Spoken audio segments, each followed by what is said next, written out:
Perhaps one of the major unintended consequences of the war on Gaza is that it is providing a likely convincing answer to Francis Fukuyama's old new question, which, surprisingly, has not been sufficiently highlighted either by the proponents of the end of history thesis or by its opponents. To return to this, can political and economic liberty and equality characterizing the state of affairs at the presumed end of history bring about a stable society in which man may be said to be, at last, completely satisfied? Or will the spiritual condition of the last man in history, deprived of outlets for his striving for mastery, inevitably lead him to plunge himself and the world into the chaos and bloodshed of history?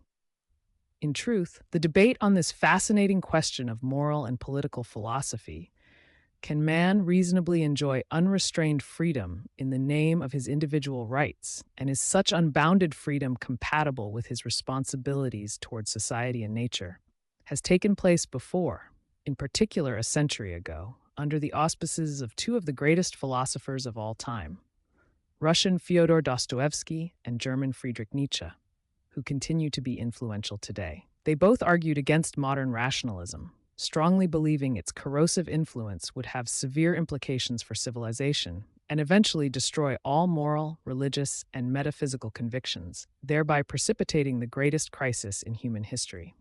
But while agreeing on the diagnosis of the disease of modernity, they diverged on the cure, offering two diametrically opposed paths forward. Nietzsche points to a path beyond God, while Dostoevsky offers a solution pointing man back to God. Arguably, this divergence is exactly what is happening within Western governments and societies with regard to the situation in Gaza in general and the acquiescence to the genocide Israel is perpetrating, more specifically. Indeed, against an emerging global consensus in favor of the Palestinian cause, the U.S. continues to arm Israel.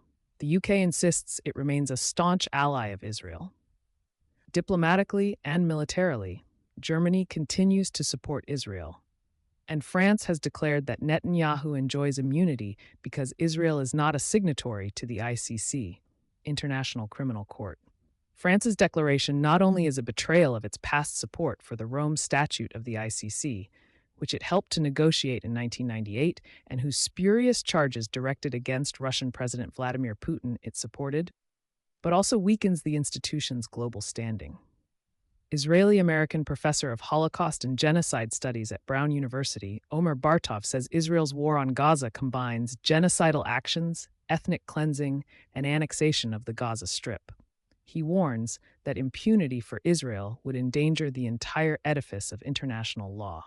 This is a total moral, ethical failure by the very countries that claim to be the main protectors of civil rights, democracy, human rights around the world.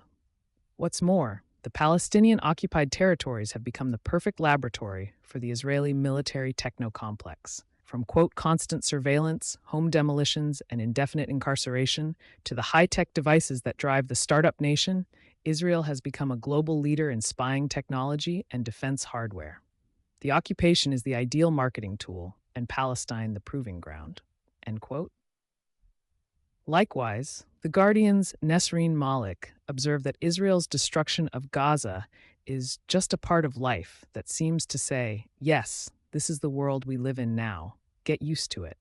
The cheapening of Palestinian life involves separating our lives from theirs, separating legal and moral worlds into two, one in which we exist and deserve freedom from hunger, fear, and persecution, and a second in which others have demonstrated some quality that shows they are not owed the same. Once you are taught to cease to identify with others on the basis of their humanity, the work of necropolitics is complete. Malik emphasizes that the sanctity of human life is what separates us from barbarism. She concludes by saying, the end result of barbarism is a world in which when the call to aid people in need, no one will be capable of heeding it.